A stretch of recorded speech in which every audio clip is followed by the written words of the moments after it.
Hello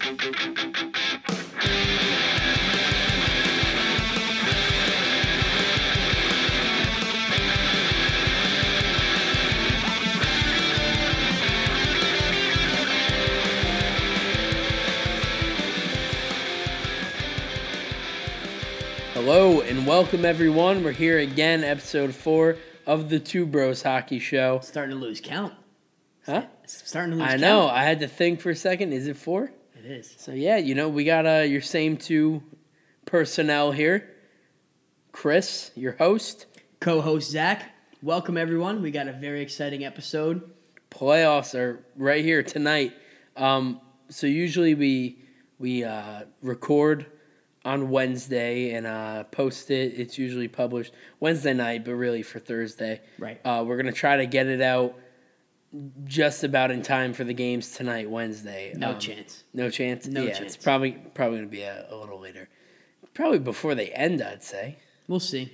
If not, it'll be there tomorrow, definitely, which is when you're watching it. So Thursday. Even if it is posted before they end. Who's watching? Who's gonna stop watching the games and watch this? No. Nobody. All right, I'm gonna start us off with some notable games across the league down the stretch. The last couple games of the year, there were 3 that I just really wanted to highlight and talk about here. First one being New Jersey Devils versus Toronto Maple Leafs. Devils clinched. That's a big game for them. It was a couple weeks back. It was looking like maybe the Devils weren't going to make playoffs. Didn't look like they were. Then it looked like... Weren't sure again. It looked like we weren't sure again because Florida was playing. They were playing really good hockey. Well, they won their last 5. Yeah, we got to give them credit. They did everything they needed to do in order to make it to playoffs. They just... New Jersey kept winning and Philly kept winning. If one of those teams dropped off, they would have been in the spot right now. Yeah. They beat Boston 2 out of those 3 games they had at the end of the year. And that last game against Boston, even though they knew they weren't going to be in, they kind of got to spoil Boston a little bit because Tampa Bay is in that number 1 spot. They played with so much passion, and it really showed the league that, we aren't a fluke. We deserve to be in playoffs. We wanted to be in playoffs. And I wouldn't be surprised if they make it there next year. But New Jersey, Toronto, Devils win 2-1, clinch playoffs. Main thing I wanted to highlight with this game, Kincaid is still playing on fire. Devils head coach John Hines has not said yet who he's going with for playoffs or who's playing in game 1. But pretty safe to assume. Yeah, it's going to be Keith. I'm gonna go with Keith on this one. His record in his last, I think 15 or 20 games or so is insane, and that's going kind of far back too. Before he really had the indefinite starter job, because he was the starter just because Corey was out with most of that. Right. He wasn't really the proven starter until after Corey came back and just kept playing lights out. And Corey had a few chances riding the pine, and then they give him that last game again. Granted, we had most of our better players resting for that last game against Washington, but Corey, lets in 5. But yeah, I personally would love to see them go with Keith. I don't see how they don't. And the biggest thing I'm going to talk about later when we get to the Devils' first series, but that line with Zajac, Nason, and Coleman has been incredible. You liked it? It's impressing you? The last few games they've been putting them up against the top lines of teams across the league because defensively they're holding off. They had them playing against Ovechkin, and they're holding him off pretty well. He did get a goal, but they had them playing against Sidney Crosby, those 2 Pittsburgh games we saw down the stretch. And defensively, they've been playing so well together, and then their chemistry they've developed has helped them on the scoreboard as well. And you see guys like Nason and Coleman getting a lot of goals here down the stretch, and Zajac with a ton of assists. the last few games here.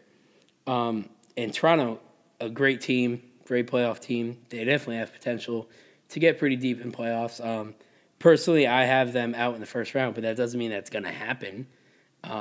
And they could easily get past the first round. They get past the second round. And who knows after that? Extremely talented team. Who knows? Do you have anything you want to say about that game? All I wanted to say was just big game, big win. Had they not won that game, obviously the way Florida played, now we know they won out. So had they not won that game, they would have had to have beat Washington in order to make it, and that would have been a tough win right there, especially when you know it's do or die. At least the Toronto game, there's not as much pressure because you know if anything happens, God forbid, we still have that one extra game, try to get something going. But when it's do or die, it's almost like a Game 7 atmosphere. I don't know how they would have stacked up against Washington, so I'm just glad they got the one. Definitely. It took a lot of weight off of us as fans just watching these games here. Second game, I don't know if you watched this one. It was Anaheim versus LA. And it was a couple games back. I think both teams still had another 3 games after this one. Or maybe LA had 2, Anaheim had 3. But it was a huge game because they were tied at the time. It went to overtime. Anaheim won 2-1. Ricardo Raquel gets the game winner. Incredible game. Oh, my God. That was a playoff game. That was one of my favorite games to watch. I didn't get a chance to watch it. It's one of my favorite games to watch all year. Just the two teams stacked up so well against each other, so even. And then, obviously, you have a rivalry there. LA Kings and Anaheim. They're like half hour away from each other. Yeah. But with LA traffic, what I did notice about the game, and when I was doing a little research for this episode, I wanted to look it up to see if it wasn't just a fluke that I was thinking it, watching, and not really noticing.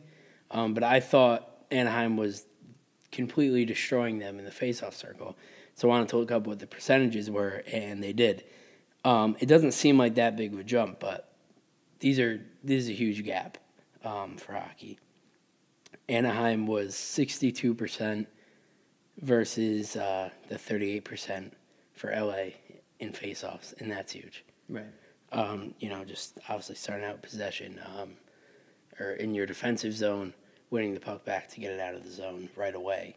Especially in the meaningful games where they're really getting down to the wire, real important. Just little things like that really kind of elevate your game, kind of makes a difference. Yeah, the average hockey fan, I think that's a stat that kind of goes unnoticed.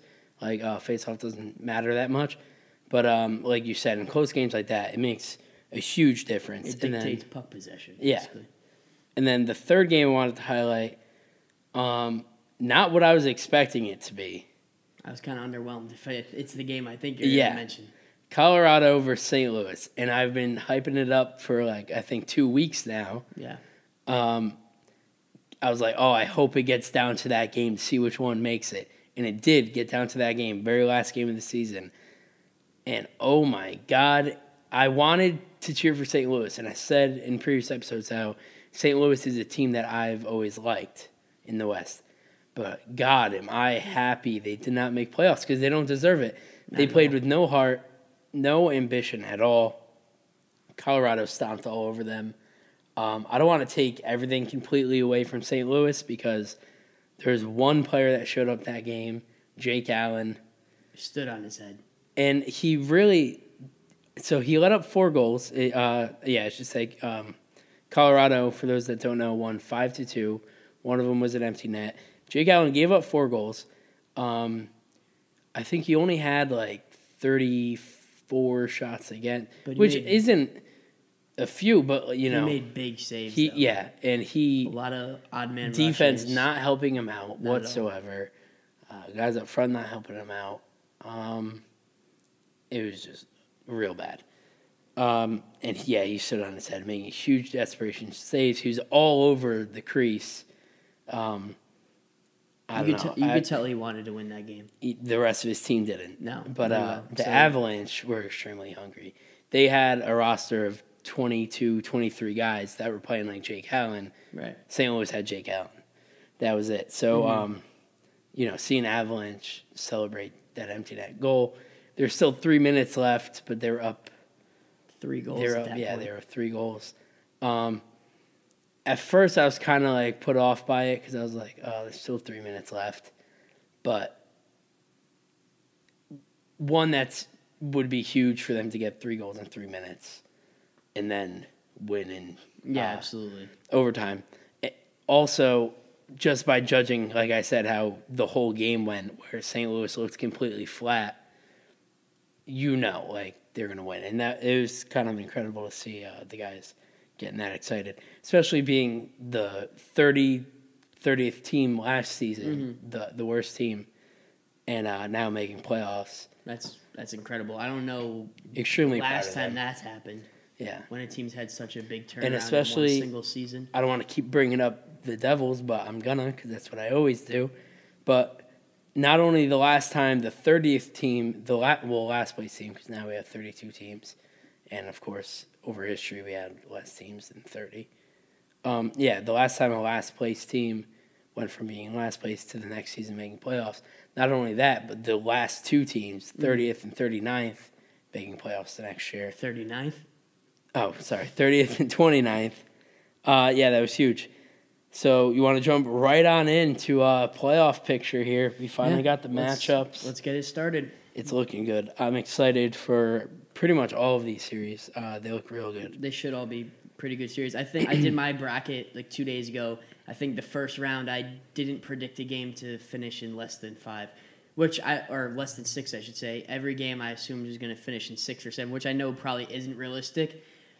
Like there's going to be bound to be one team who ends up playing much better than another team, or they end up just stringing together some wins. But like on paper, I don't think that there's one team that's I could specifically say this team's going to dominate this entire series.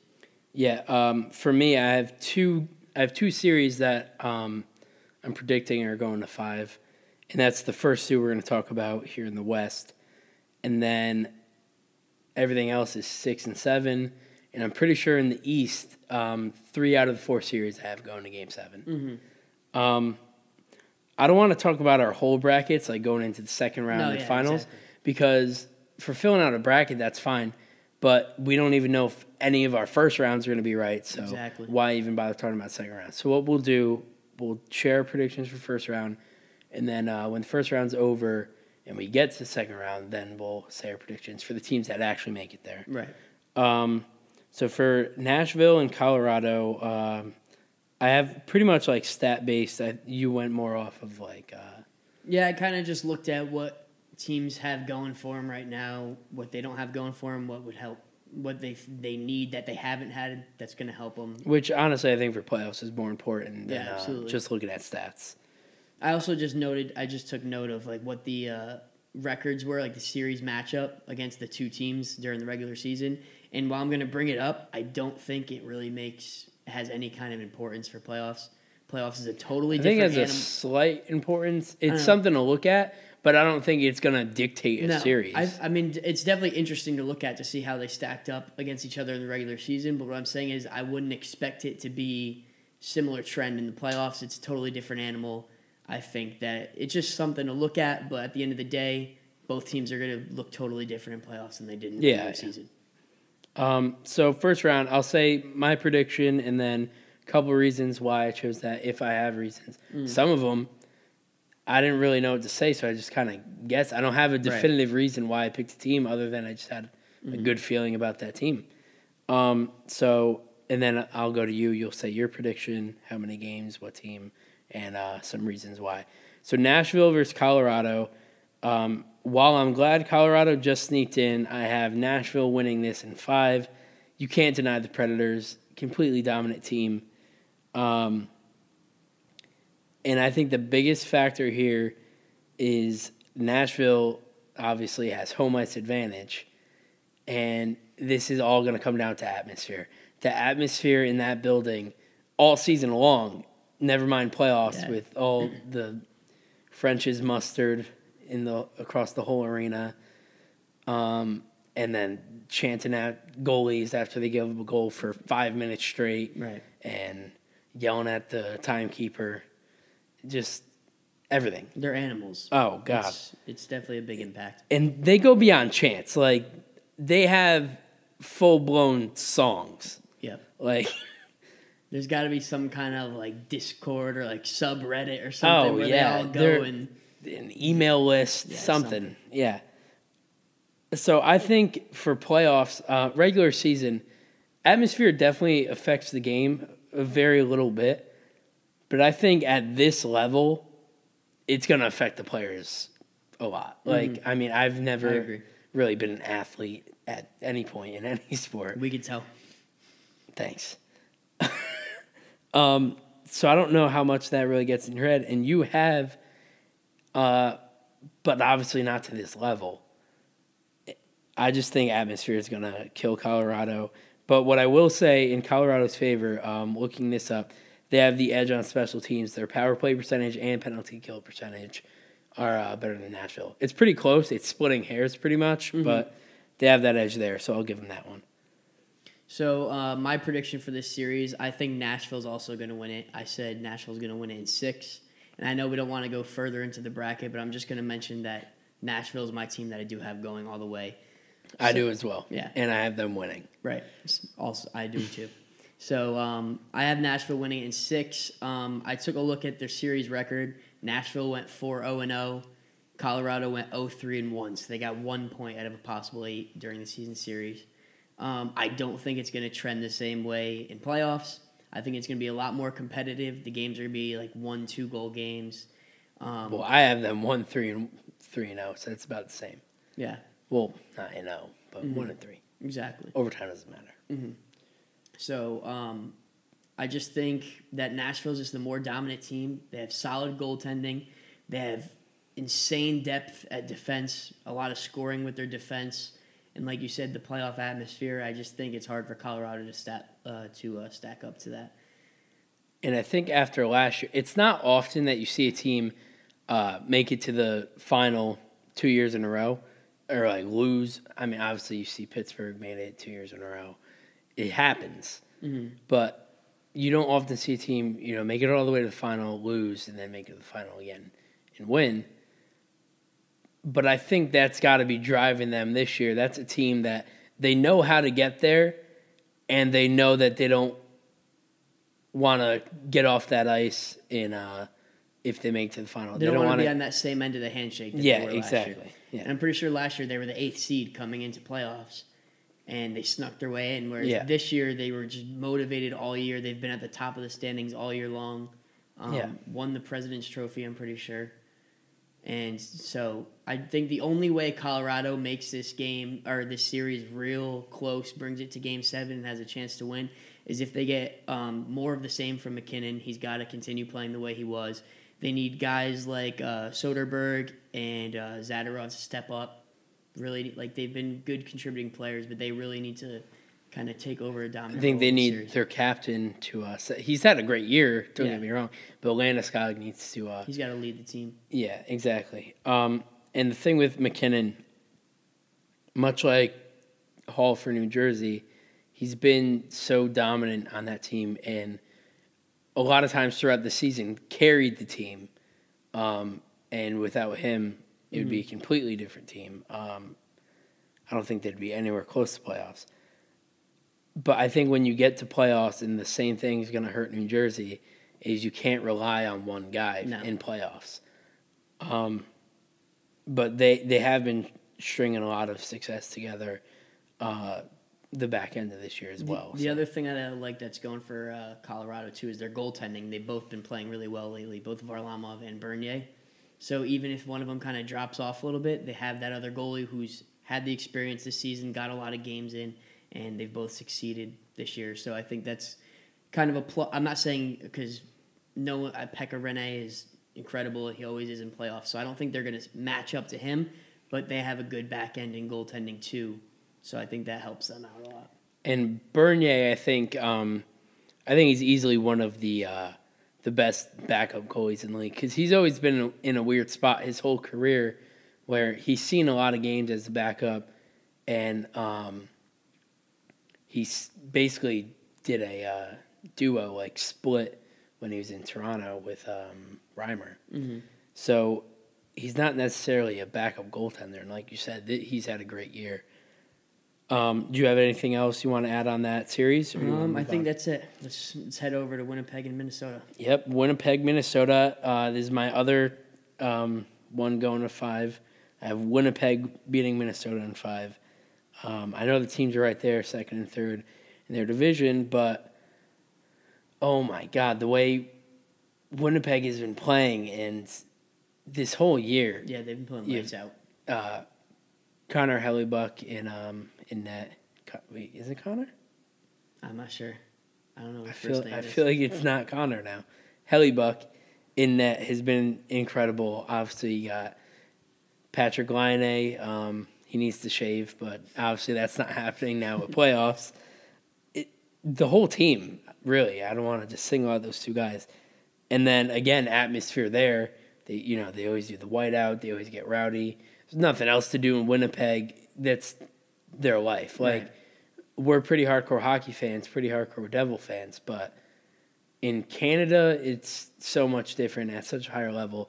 And then in these areas like, Winnipeg or Edmonton, really, you see it.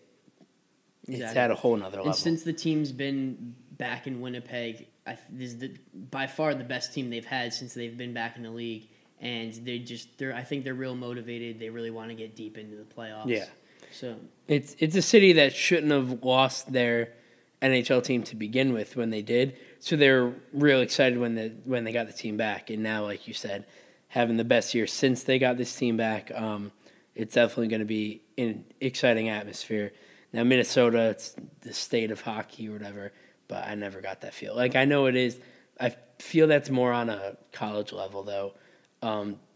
Wild fan base hasn't really been that strong. Yeah, I think like hockey's popular there with youth hockey, college hockey. It's very popular. And a lot of great players come from there. It's a big sport, but the fan base itself isn't as solid as like a Winnipeg fan base. Yeah, and the fact that they're a state that already had an NHL team at a different point that failed and found success in Texas. Yeah. And then they get a team again, and I just never got that feeling from the Wild.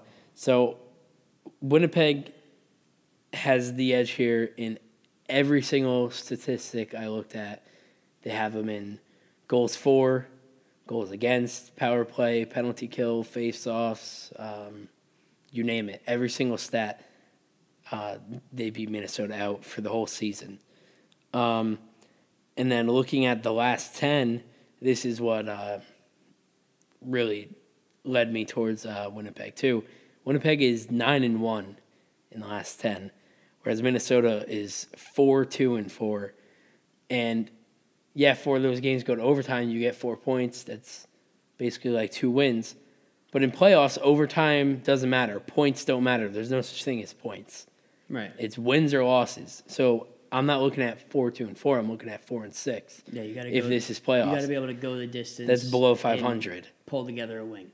Yeah. So, my prediction for this series, I also have Winnipeg. And when I filled out the bracket, I said it's going to go to Game 6. After doing a little more research, looking into it a little bit more, I think I'm starting to lean towards agreeing with you. I think Game 5 sounds more right to me. I think 5 games, Winnipeg takes it. Not to say Minnesota's a bad team, not to say they're just going to lay it flat out die out there. I think they're going to put up a good fight, but Winnipeg's just a stronger team in every aspect. And just to mention their series record, Winnipeg was 3-1-0, and Minnesota was 1-3-0 in the series. So none of the games went to overtime, but Winnipeg had – I can't talk today. Really slurring my words. Winnipeg had the upper hand, and they got 3 out of those 4 wins in that series. All right, I think we're ready for Vegas Golden Knights. Did not expect to be saying this at the beginning of the year. Even watching the expansion draft, I'm one of those guys where when I found out all the rules for the expansion draft, I was immediately looking online for the, if you were the GM, who would you pick thing? And I picked my team if I were, running things in Vegas. And then me and you were watching the expansion draft at our friend Frank's house. And I'm screaming at the TV saying they're making all the wrong picks. Why would you pick this guy, not that guy? Why would you do that? excited they chose Merrill. And I was like, this team's going to be god-awful. The logo's awful, the name's awful, this city's awful for hockey. You just hate everything about this team. I did not want this team to succeed. I didn't think this team was going to succeed. I still hate the logo, still hate the name, still hate the jerseys, everything about them. But they shut me up real quick, and they made me feel like a fool, where who cares what the hell they look like? They're a great hockey team, and they took this band of misfits and guys from 30 different teams. Most of them probably never played together before, probably not in the NHL, but maybe in juniors, who knows. Most of them have never been in the same locker room together. And to bring these guys together, and obviously great coaching throughout the year, it's a great team. That being said, they don't have playoff experience, obviously. The team doesn't have playoff experience, but players, for the most part, don't either. There's a few guys that do. For the most part, they don't. LA does have playoff experience. They've had recent success in the playoffs. The organization itself has a lot of playoff experience. Exactly. But it's going to be a tight contest. So I have LA taking this one all the way in 7 games. And like I said, it comes down to playoff experience. And then with goaltending, you kind of see Quick. He's not the goalie he used to be a couple of years ago. But when he gets to playoff time, when he's in playoffs, he really steps his game up. He kind of just floats by throughout the season, and that's what kind of turns me off about him now. But in playoffs, he really steps it up. Whereas Marc-Andre Fleury is the exact opposite. He could be lights out all regular season, maybe not younger, or when he was younger. But the last few years, we've seen him really struggle in playoffs with a dominant Pittsburgh team. They still won the Cup, but with Matt Murray, not with Marc-Andre Fleury. So that's another reason I'm giving this one to LA. That was one of the things I put down in my notes, too. I literally just put Fleury with a question mark. Yeah, you don't know. Who knows if he's going to show up or if he's going to do this, you don't know what what he's guy done you're the last get. couple of years. Yeah. Exactly. But he is also a guy that has really been the face of a franchise for the first time in his career, because he's been a dominant goaltender in this league and overrated by some, but underrated by most, I think.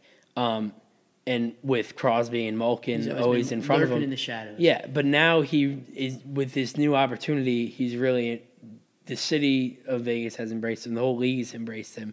He's like the number one guy there. So he might embrace the opportunity. And and he relished in it. And I was happy to see. I was never really that big of a fan of the guy for whatever reason, his whole career. But now seeing him in Vegas, there's something about him I'm drawn to him. He's this big superstar guy. He finally has a spotlight on him. So we might get more out of him in playoffs because he really feels like this is his team now. Right. And he has all that playoff experience, whether he's done poor or not. And I think he could hold this team together. But I think they're out in 7. Yeah. So this is the first time where we're going to have conflicting views here. I disagree with you. You've been counting Vegas out all season long.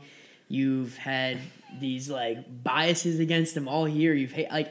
I don't like the jerseys. They have glitter on their jerseys. Okay. And they're called the Knights, but their helmet, the logo is a Spartan helmet, not a Knights. Right. I don't like the jerseys either, but the rest of the team. And then why is there red? All right. And then the mascot looks like Barney. I hit a soft spot. And the Thing from Fantastic Four, morphed together or had a baby, and it's just, I don't like it. I really hit a soft spot with you. Yeah. What are you going to do if they win it all? Oh, my God. I said at the beginning of the year, I said if the Devils have a bad season again. Great. We've got an update for you. Cool. If the Devils have a bad season again and Vegas wins it all, I'd become a Vegas fan. But no, that's never going to happen. So back to what I was saying, though. You've had it out for them all year. And while I wasn't a fan of their jerseys, I was excited about the team coming to the league. I love the story. And I'm happy for the guys. I love the story, too. I love how successful they've been, especially after the tragedy that happened right at the beginning of the year. I think it was a really good thing for the city. Maybe I have a bias towards them because I went to Las Vegas before, and I thought it was an awesome city. I never thought I'd like it. fell in love with that city. It's awesome. But I'm going to go against you. I say Vegas wins it in 6. LA, for me, they've just kind of been one of those teams where all year they've been good, they've been bad, they've been all right. Had a lot of luck. Yeah, they kind of were just floating around, but they never really impressed me at all during the season. Whereas Vegas has continually impressed me all year long. They've had a solid team all year. They've played well all year. And I don't think that stops in playoffs. I think they're on a mission. I think they want to make history. Making playoffs wasn't enough for them. I think they just do it. I think they really want to make an impact, make a statement, and I think they're going to get – I think I have them losing in the second round. I don't want to get into it, but I think they could go very deep, and I think they have the potential to go all the way. It's just like you said before, they don't have the playoff experience, so they need to learn fast and just buckle down and play the same way they've been playing all year. Yeah, no, I can't disagree with you at all. And I have them going to 7 for a reason. It really could go either way. That's why anytime I put a game to 7, it could go either way, obviously. Right. Anytime a series goes to 7, it could go either way. But I just felt like the experience is what would put LA over the edge. And I just want to clear it up quick before we move on. It's not that I hate Vegas. And like I said, I've never been to the city. Just the branding, the way they branded the team really bothers me. And the reason I didn't like them from the start was I believed there were other cities that deserved an NHL team first. But yeah, once you said obviously the shooting that happened there at the beginning of the year really right away got me to come around to the team a little more. And I have to admit, too, and the city embraced the team because they had something to kind of keep their mind off it, but also something to embrace and something that made them proud of their city. That's the other thing that really started to turn proud of their city like they shouldn't have been proud. They did something wrong. Sorry. That's the thing that really started to turn me on to Vegas too. Is that I agree with you there. I think there were other teams or other cities that deserved a team first. So I was like, oh, why'd they pick Vegas? They don't really deserve it. But again, the city proved us wrong. Not only has the team proved us wrong all year, but the city has been incredible. I had never ever expected the fan base to be as into it as they are, and you know I'm happy for them. You do see a lot of it's. This was expected, and this is why they put a team there, to make money. It's the only reason Vegas got a team, was to make money. There's so much traffic in that city and people traveling from all around. People from all over the world that don't necessarily see hockey often. It's a new destination for people to go to. Yeah, so most of the crowd, not most of, but a good chunk of the crowd, is people popping in like, hey, you want to watch a hockey game? Yeah. Like, so it's like you go to Vegas, you go see Penn and Teller, you go gamble. Chris Angel, Mind Freak. Yeah, and then you catch a Vegas Golden Knights game before you go back. Yeah, and if you're a family man, you can't, you're not going to go out drinking to and the titty bars. Yeah, titty bars and, prostitution's legal there. But, you got kids with you. You want to have something fun for them to do. You're not going to sit in a casino the whole time and then have the kids playing in an arcade. We're getting a little off track here. So, but I'm just saying. Those are our picks for that series. Let's head over to Anaheim and San Jose. Let me know what you got. I have Anaheim in 6. Anaheim has really impressed me down the stretch. They almost didn't make it. But then not only did they sneak in, but they went from a wild card to having a legitimate spot. Now they have home ice advantage over San Jose. That's huge.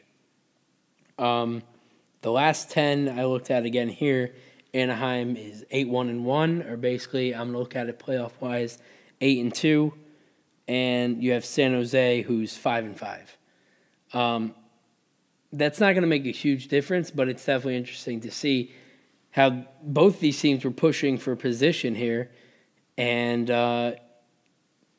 that's what that shows me more than anything is the tenacity of the team and the fight that they have to get into playoffs and get their position in playoffs.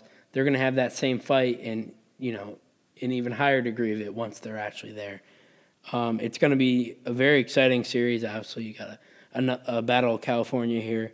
And another reason I have Anaheim is because I already picked L.A., and I would love to see Anaheim and L.A. Play each other in playoffs. So this is interesting. I did a little research on them too. The season series, Anaheim went 1-1-2. San Jose went 3-0-1, so San Jose has the upper hand in the season series, but I agree with you. I think Anaheim's going to win this one. I say it goes to Game 7, though. I think it's going to be a little bit closer. Might even go to an overtime, double overtime. I love seeing it. Hope it goes to OT. But I'd say Anaheim takes this one. While San Jose has been a great team all year, I think Anaheim, just last year in playoffs, they really impressed me. The whole team just turns it up to another level. They have so many offensive threats this year. They have Ryan Getzlaf, Ryan Kessler, Ricard Raquel, the addition of Adam Henrique halfway through the season. Baby Huey. I really like Henrique here. He wasn't really performing too well with New Jersey, but I think he really found a spot and found a groove in Anaheim. Stop. And, I'm happy for him. And I hope I'm happy for him as well. But I'm hoping when his contract's up, we steal him back. But I think he really did find his own there. I think he feels comfortable playing there, and I think they're glad to have him there. And it's just another addition to an already incredible offensive lineup. He's by no means one of the best players on the team, but he's one of those guys where when one of your best top-line guys isn't having a good night, he's going to get an important goal when it really matters. That brings him to OT, gets a game-tying goal, something like that.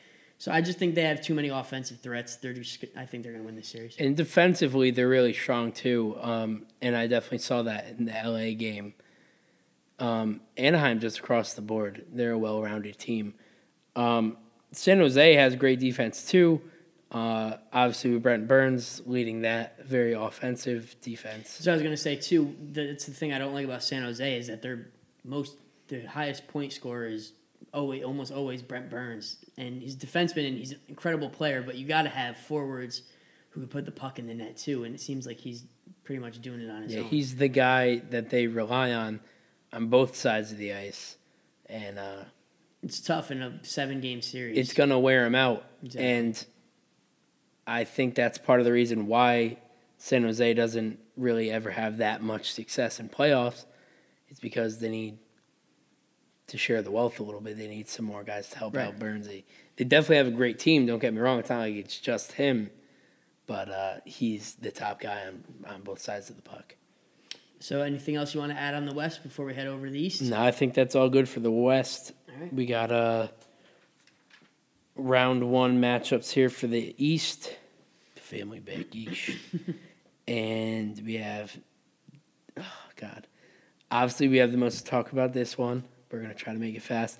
Tampa Bay Lightning versus New Jersey Devils. I have NJD in 7, baby. It's the unpopular vote, of course, but a little bit of a biased vote on your behalf. Yeah, of course.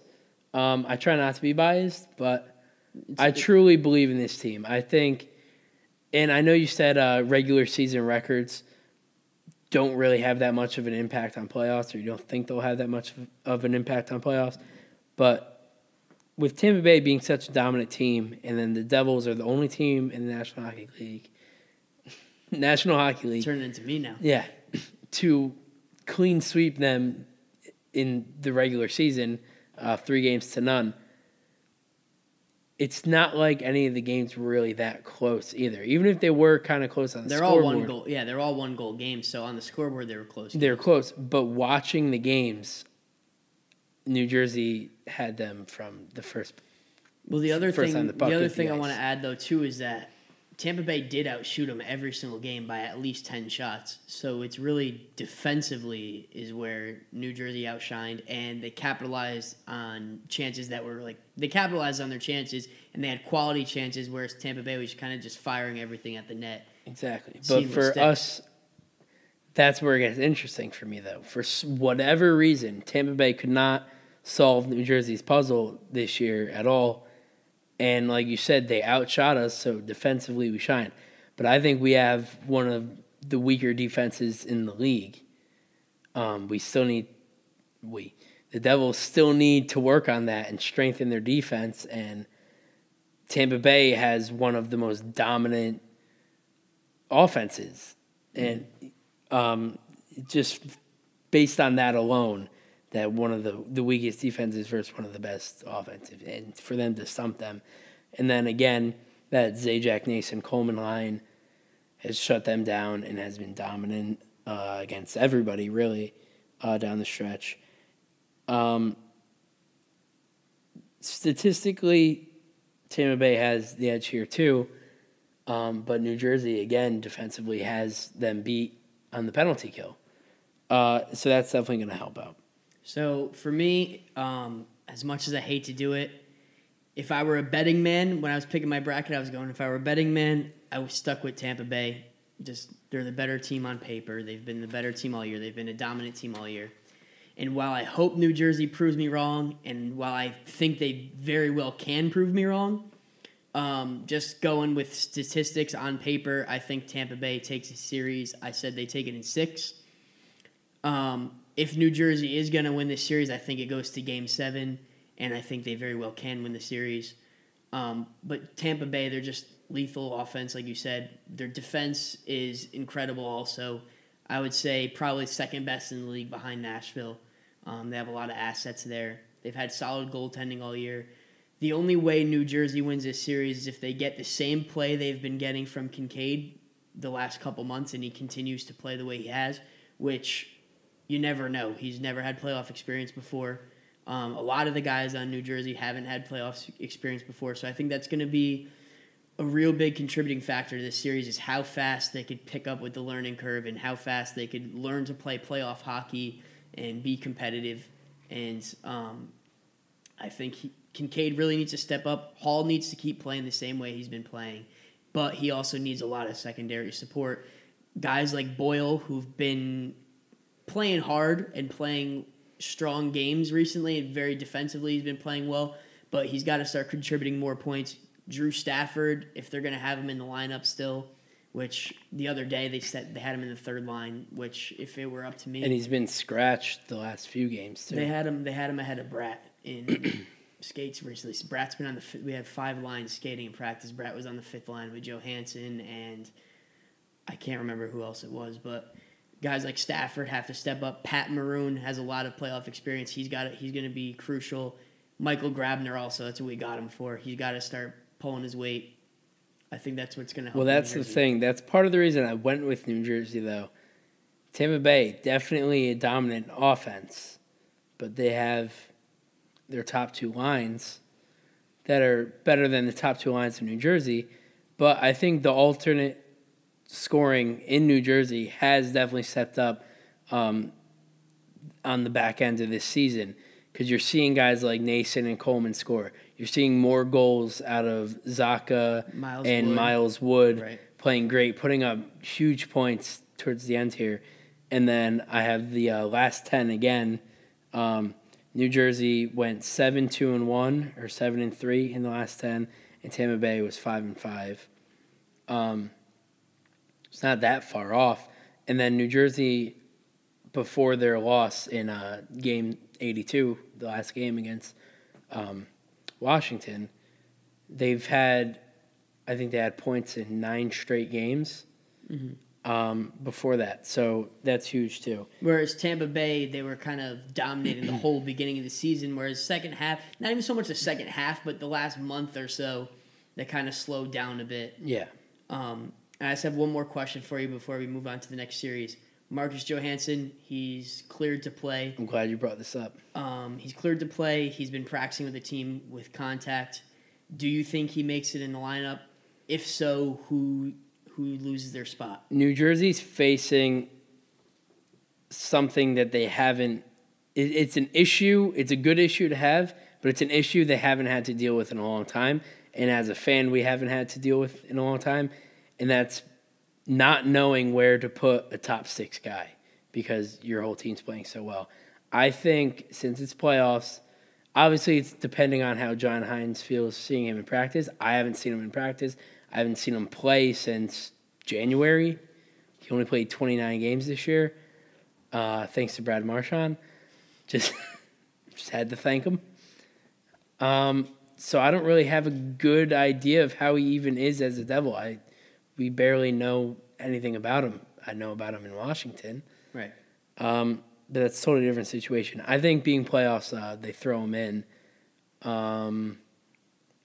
You're probably going to see, I don't even know, Gibbons out of the lineup then. Right. and then that would mean Bratt stays out of the lineup too. But I think those are guys that, depending on how we play, we'll see him sub in. Even in the first round, I think we'll see an appearance by all of them. Severson, who's been sitting pretty much the last. I wanted to add. In practice the other day, he was on the last defensive pair too, so technically still in a scratch spot. Yeah. I'm kind of surprised by that, but our defense has been playing well, and you don't want to mess with something if it's working. Right. You know. Yeah, I'd love to see him play. I've been a fan of him for a long time. I definitely like his play, and I think he's going to grow into be a great defenseman. But if he's not performing the way other guys are right now, then let the guys that are playing well play. But I'm glad you brought up Johansson because he's been cleared to play. You know who hasn't been cleared to play? Who's that? Steven Stamkos. He may or may not make an appearance here. I thought I just saw maybe a half hour ago before we started this podcast. He may. I thought they said he is cleared to play before Thursday. I could be wrong, but I'm pretty sure that's what I didn't see that he was cleared. I just saw that he's practicing with the team. He's skating. He said he feels like he could play, but he also said just 3 days ago, my body is never going to be the same again. I'm never going to be 100%. Which, even if you feel that way, you don't want the star of your team saying that right before playoffs. Right. I'm never going to be 100% again. Mm-hmm. So who knows if we see him or if we see him in game 1, maybe it'll affect him. He might not be able to be there for game 2. And even if he plays the whole series, will he be the same? How much of an impact is he going to have? And they went without him in playoffs last year. He was injured last playoffs, and that really hurt the team. Mm-hmm. And that hurt the team last season. Wasn't he out like the first half of the season last year? So, Kucherov has been playing incredible, and he's been the number one guy this whole year because of Stamkos with injury problems the last few seasons. But when it comes to playoff time, you need Steven Stamkos at his best, and if he's not there, that's part of the reason I went with Jersey. But again, it's in 7 games. It could go either way. All right. I think that pretty much sums up that series. We got a little long-winded there, but there's a lot to talk about. Yeah, absolutely. I think that sums it up, though. We have Boston and Toronto next, and this is going to be a great series. I'm really looking forward to watching this one. This is going to be one of my favorites. These last 3 that we're going to talk about are the 3 toughest for me to decide who I think is going to move on. Oh yeah, I could see any. I mean, any of the series could, but these 3 specifically, I could see them going anyway. Yeah, so. It was kind of easy for me to make my decisions everywhere else. But yeah, like you said, these 3, I was picking some and going back when I filled out my bracket. So I have Boston in 6 for this one. And this is one of the ones where I really don't have a reason. Mm-hmm. I have no reason. Just kind of a gut feeling. Just have a gut feeling. They're both young. Boston's not really that young of a team. They have young guys, but they have a lot of young guys that are great young players. But overall, they're a slightly over team. They have a good veteran core. Most of their primary scoring is veterans. And then even defensively, you have McAvoy, and is he back? He's back, right? Mm-hmm. He's more of an offensive defenseman. They have young guys, but most of the team is playoff experienced. You got a few guys still from the Cup-winning team, not very many, but you got a few guys still sticking around, and I think that's what gives them the edge. Whereas this Toronto team, very young team, and then the guys that are up there in age have no playoff experience. If the guys from Toronto, this team has no playoff experience.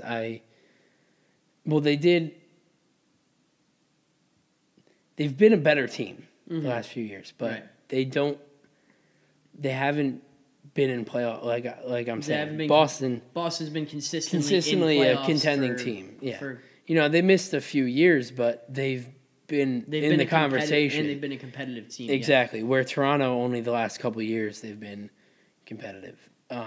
So I think that's going to be the killer there. So I'm also going with Boston in this series. I say it goes to Game 7 though. The reason I pick Boston, I just think that they're just a more well-rounded team. They have more veteran players, like we said. Toronto's a great team. They have a lot of unbelievable young guys.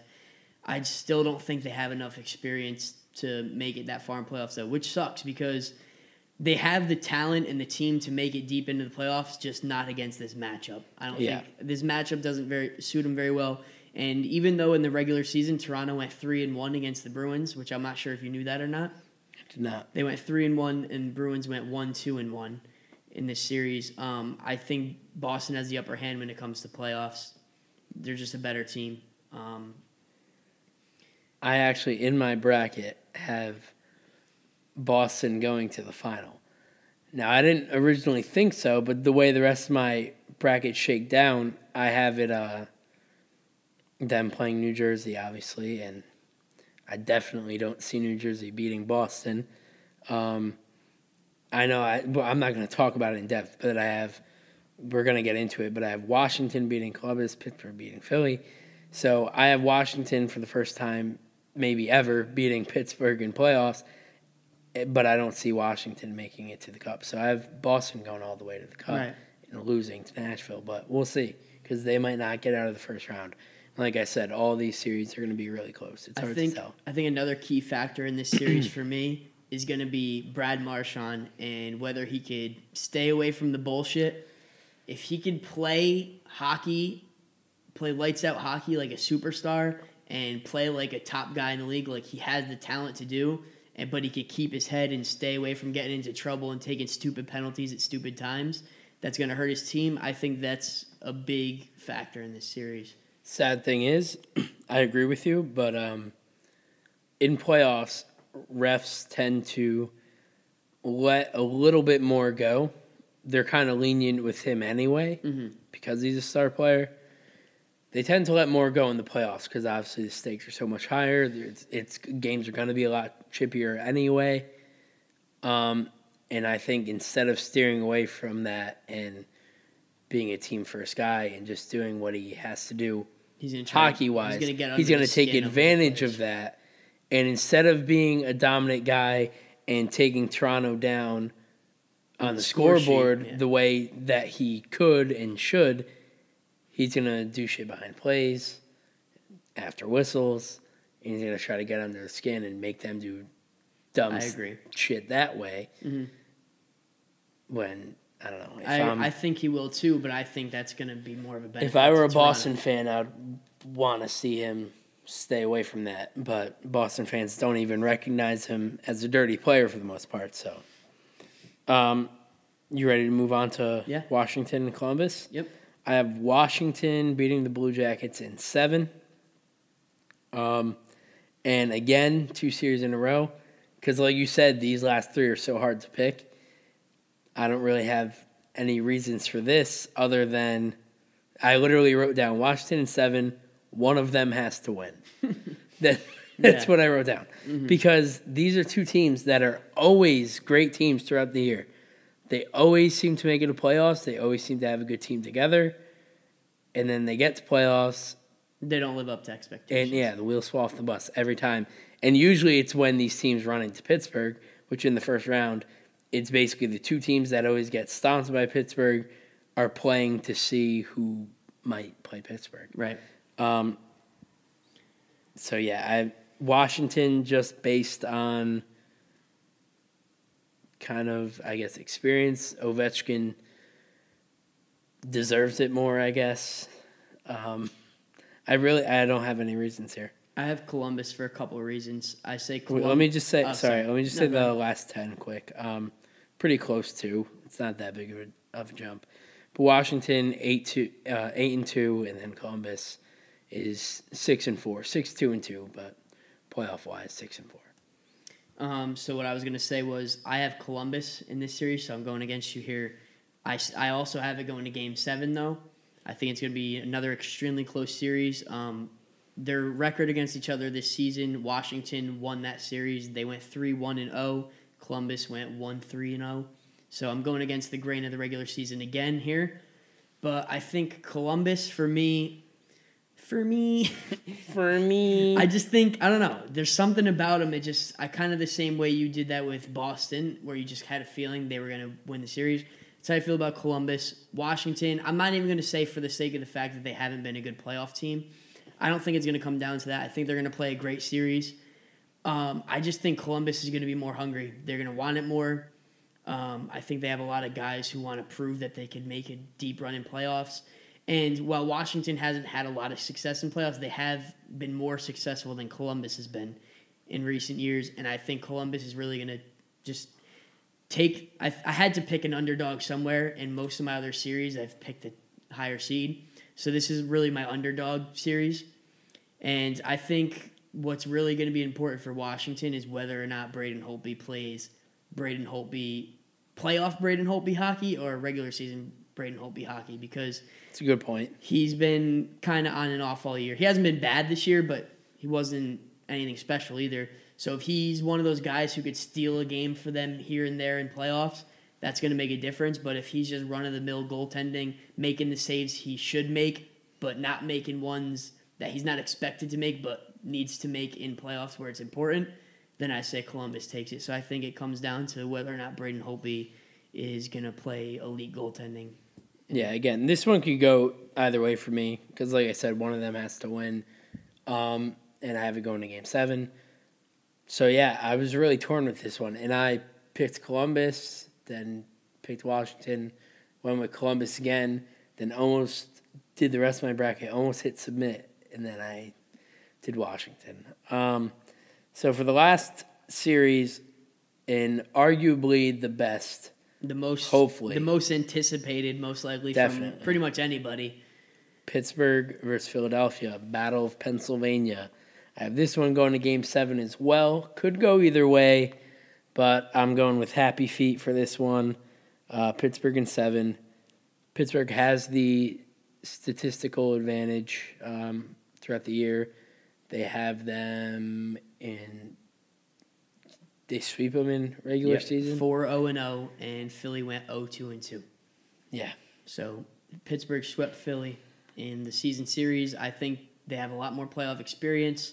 They're going for the three-peat. God, I hope they don't get it, because then we really won't hear Penguins fans ever shut up. I'm sorry if you're a Penguins fan, but you guys really got to just take the foot off the gas a little bit. Like, listen, the fans that get under my skin the most are Bruins fans, then Pittsburgh fans, and then Philly.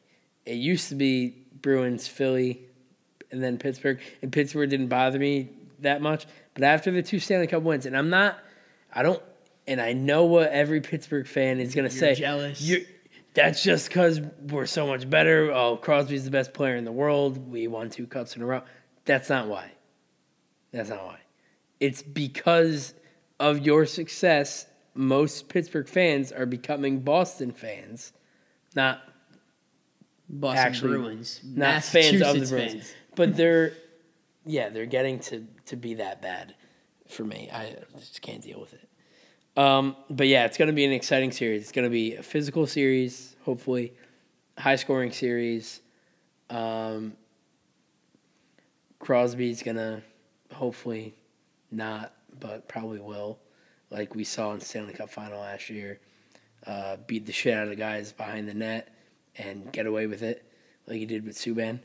Yeah, we're going to see a lot of chippiness in this series. Yeah, the last time these two teams met, it was either 2012 or 2013. I can't remember exactly.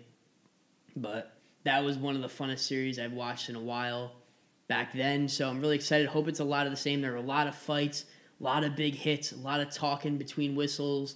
10-goal games. Yeah, a lot of shit going on between whistles. That was real intense, too, that I really liked.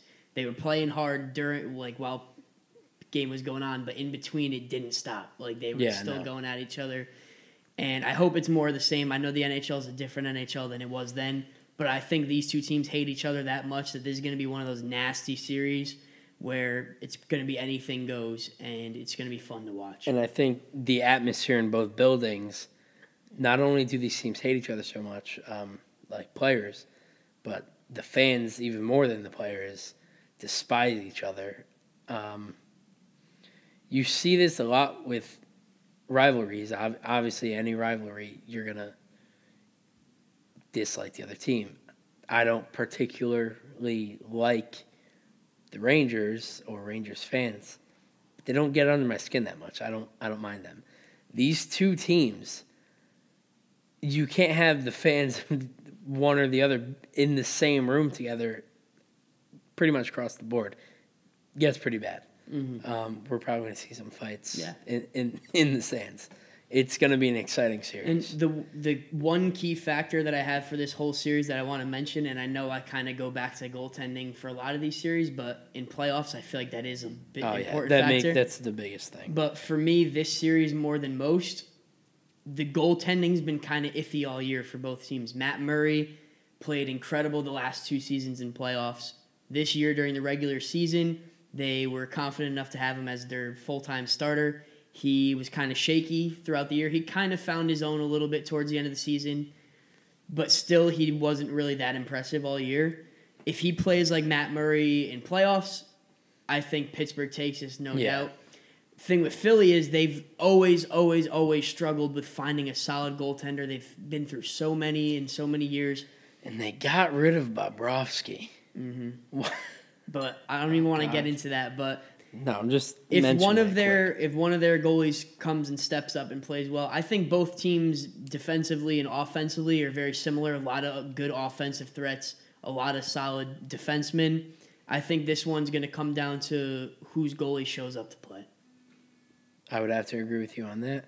And I think that's all we have for this episode. Yeah, so guys, let us know if you agree with our picks. Let us know what you think is going to happen in these series. And like we said, we have no idea what's going to happen. These are just our predictions. We are probably going to be wrong on a lot of them. Don't rip on us too hard.